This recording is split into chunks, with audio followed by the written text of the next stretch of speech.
Tout en attendant le retour du Seigneur Jésus, nous devrions nous inspirer de ces prophéties. Ceci est la manière la plus précise. Qui citez-vous au juste? Citez-vous le Seigneur, ou un homme? Ensuite, nous les vivants, qui serons restés, nous serons tous ensemble enlevés avec eux sur des nuées, à la rencontre du Seigneur dans les airs. D'où viennent ces mots? Ces mots viennent-ils de la bouche du Seigneur Jésus? Non, le Seigneur Jésus n'a jamais rien dit de tel, le Saint-Esprit non plus. Ces paroles auxquelles vous croyez sont celles de Paul. La parole de Paul représente-t-elle le Seigneur Jésus, ou Dieu? Pour un mystère tel que le retour du Seigneur, seul Dieu le sait. C'est un problème sérieux si quelqu'un se permet de l'expliquer et de le définir aveuglément. Paul n'est pas le Christ, il n'est qu'un homme corrompu. Ces paroles sont assurément imprégnées de l'imagination et de l'impureté humaine. Donc, les paroles de Paul ne sont pas la vérité ni une base pour notre enlèvement. Nous devons nous baser sur la parole de Dieu dans la Bible. Elle seule est conforme à la vérité. Quand vous faites des recherches sur l'enlèvement vers le royaume des cieux, vous ne vous basez pas sur les paroles du Seigneur Jésus, mais prenez les paroles de l'homme dans la Bible, comme celles de Paul, comme base. Ce n'est pas normal. Parce que seule la parole du Christ est la vérité et l'autorité, le Seigneur Jésus est Christ, le roi du royaume des cieux. Le retour du Seigneur est proche. Rejoignez notre groupe gratuit et recevez en 3 jours la bonne nouvelle de son retour. Pourquoi n'est-ce pas dans les paroles du Seigneur Jésus que vous cherchez la vérité et la volonté de Dieu? Pourquoi prenez-vous les paroles d'un homme comme base? Est-ce conforme à la volonté du Seigneur? Si vous persistez dans cette voie, vous pouvez facilement suivre l'homme et perdre votre voie. Au commencement, Dieu créa l'homme avec la poussière de la terre, lui permit d'accomplir son devoir sur terre, le laissa dominer de toutes les choses sur terre, et lui demanda de lui obéir, de l'adorer et le glorifier. La destination que Dieu prévoit pour l'homme est aussi sur terre, pas dans le ciel. Qui plus est, Dieu nous dit clairement qu'il établira son royaume sur terre, restera sur terre avec l'homme, et fera du royaume de ce monde le royaume où le Christ règne. Par conséquent, le royaume de Dieu sera sur la terre, et non dans le ciel. L'homme désire toujours s'élever vers le ciel, mais c'est son imagination, sa conception et son désir excessif, qui va à l'encontre de la vérité, et n'est en accord avec l'œuvre de Dieu. Quant à l'enlèvement vers le royaume des cieux, nous devons en trouver le fondement dans la parole de Dieu. C'est la façon la plus juste et compatible avec la volonté de Dieu.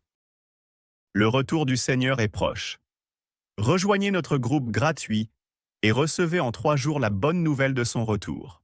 Dieu dit, être enlevé ne signifie pas être transporté d'en bas en haut comme les gens pourraient l'imaginer, c'est une énorme méconnaissance.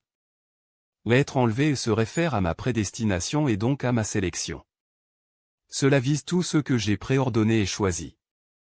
Tous ceux qui sont enlevés sont des gens qui ont acquis le statut de fils premier-né, de fils ou qui sont le peuple de Dieu. C'est tout à fait incompatible avec les notions des gens. Ceux qui auront une part dans ma maison dans l'avenir sont tous ceux qui ont été enlevés devant moi. C'est absolument vrai, cela ne change jamais et est irréfutable. C'est une contre-attaque envers Satan. Tous ceux que j'ai prédestinés seront enlevés devant moi. D'après les paroles de Dieu, nous avons pu constater que l'enlèvement n'est pas ce que nous avions imaginé.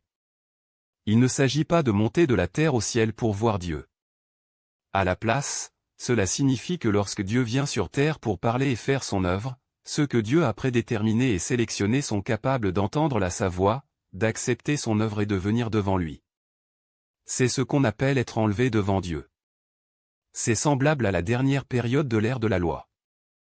Lorsque Jésus est venu faire son œuvre, tous ceux qui ont pu dire que les paroles de Jésus étaient la voix de Dieu et ont accepté Jésus comme le Seigneur du salut ont été amenés devant Dieu.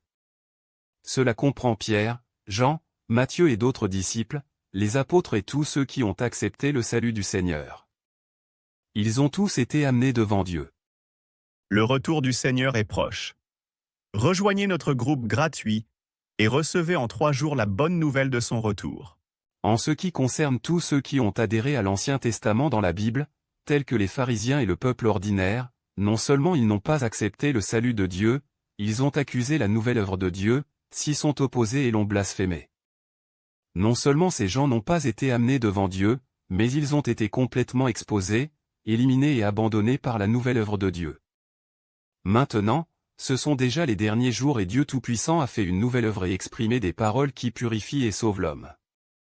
Ceux qui peuvent dire que c'est la voix de Dieu qui prononce les paroles de Dieu, qui peuvent suivre les traces de l'agneau et accepter la nouvelle œuvre de Dieu des derniers jours seront amenés devant Dieu. Ces royaumes du monde deviendront le royaume de notre Seigneur et de son Christ, et la demeure de Dieu sera parmi les hommes. C'est la promesse du Seigneur dans la Bible, et c'est aussi notre espérance.